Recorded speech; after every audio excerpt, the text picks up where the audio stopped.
Quarter News. Greetings everyone, my name is Crystal German Ibago. And my name is Elaziania M. Gomez.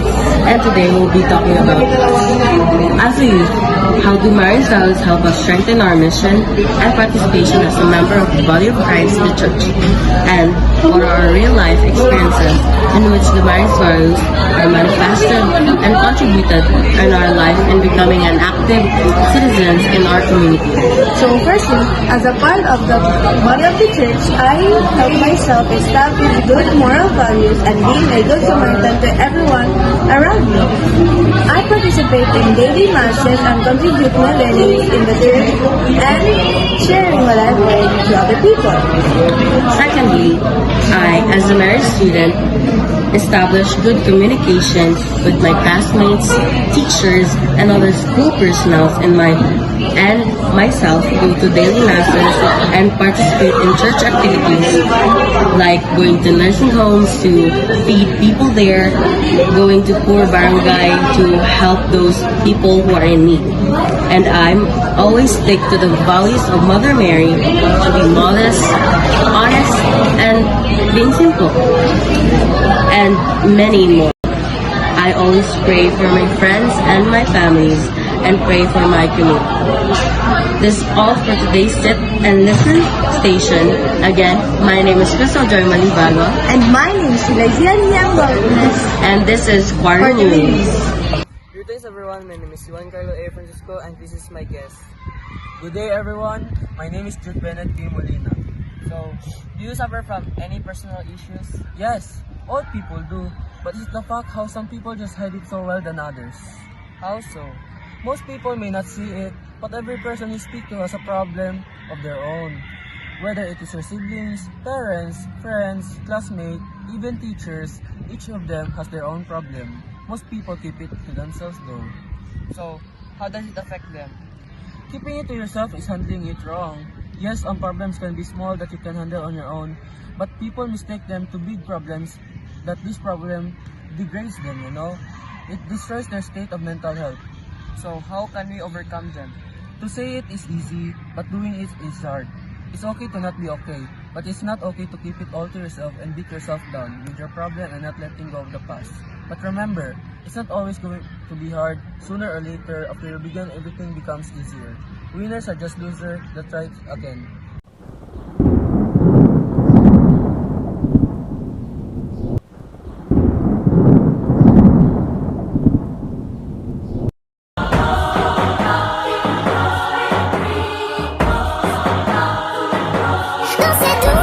Ehersitong mula sa Itolia, ang unang winika sa gayong ligaya. Viva si Turanteng Hari ng Albania! Mabuhay! Mabuhay ang Prinsesa Laura! Dinala sa renong ipinagdiriwang, 10 ni Aladit ni Teridang Hirang, kapuwa tumanggap ng mga binyagan, magkakasingsintay na raos makasal. Good morning everyone, my name is Lady Rose Romela P. Tablazon and I am your tour guide for today's report. Today, we are going to explore some of the famous painting and architecture of China. So let us now discover the wonders of China. Nine Dragons, Golden Fleet 1 is a hand scroll painted by Chinese artist Chen Rong. Painted in 12,044, it depicts an apparition of dragons soaring at its front. These were both rock mountains and fire. The painting refers to the dynamic forces of nature in the Yangtze and the liquid water like the sense of the town. The depicted dragons are associated with 9 sons of the dragon family, while the number 9 itself is considered auspicious in Chinese astrology and folk beliefs. Forbidden City, Emperor Palace Complex at the heart of Beijing, or Beijing, China. Commissioned in 14,006 by the Yongle Emperor of the Ming Dynasty. It was first officially occupied by the court in 1420. It was so named because access to the area was barred to the most of the subjects of the realm. Government, functional, and even the imperial family were permitted only limited access. The emperor alone could enter any section at will. The 178 acre or 72 hectare compound was designated a UNESCO World Heritage Site in 1987 in recognition of its importance as the center of Chinese power for 5 centuries, as well as for its unparalleled architecture and its current role as a palace museum of dynastic art and history. That is some example of the painting and architecture from China.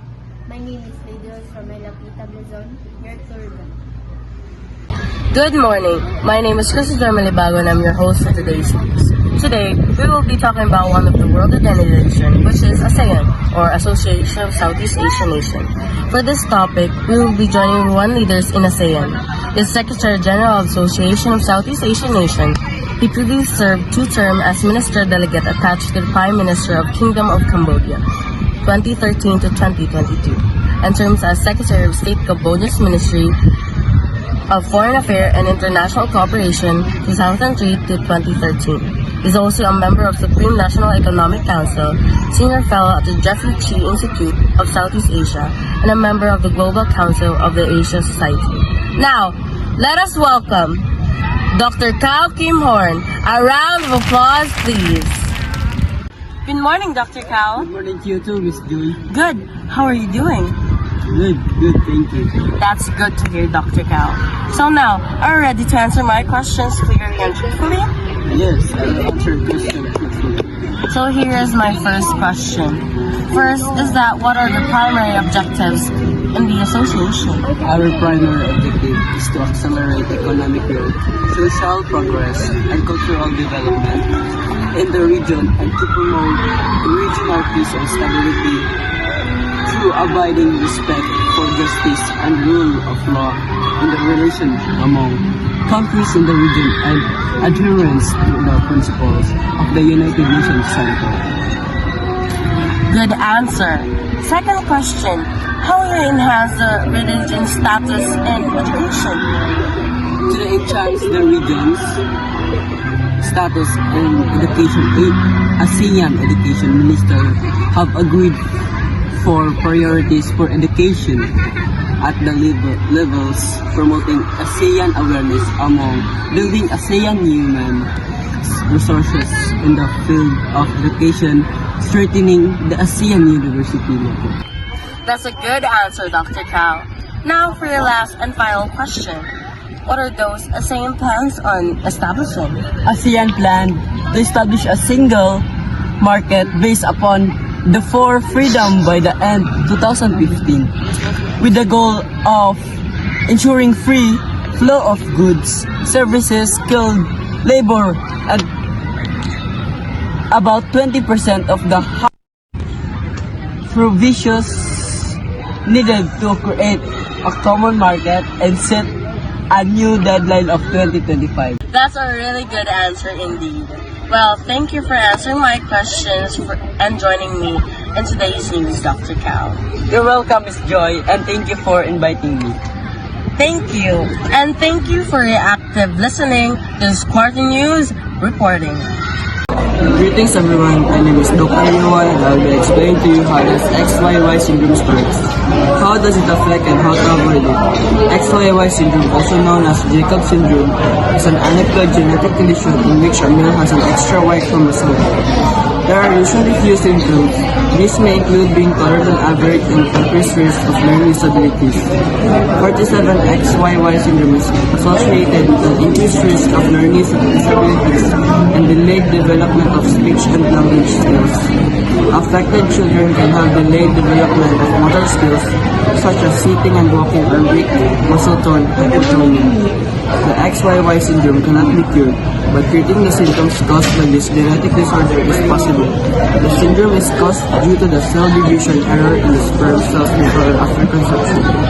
Men with this condition have an extra copy Y chromosome in all or some cells of their body. As all saying, it's better to be safe than sorry. Again, my name is Dr. Yuan Carlo, and you're watching Squarty News. The Squarty News. And this is the members of Group 5. This is Squarty News signing off. Yeah!